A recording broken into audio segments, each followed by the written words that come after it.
video I will guide you how to connect it without internet on Motorola phones. Let's start the video if you want to fix this problem. So first of all, go to app library, click on settings app. Now in setting, scroll down to and click on system and click on reset option. Click on reset network settings, enter phone pin, click on this icon. You will see your problem is solved.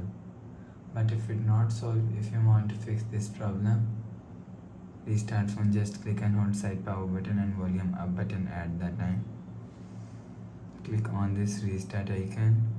You will see phone is restart. After restarting, enter phone pin. You will see your problem is solved. But if it not solved, if you want to fix this problem, go to app library, click on settings app. Now in setting, click on sound and vibration and click on do not disturb, and make sure turn off do not disturb mode. After turn off do not disturb, go back to home screen. You will see your problem is solved. But please subscribe for more new latest videos. Thanks for watching.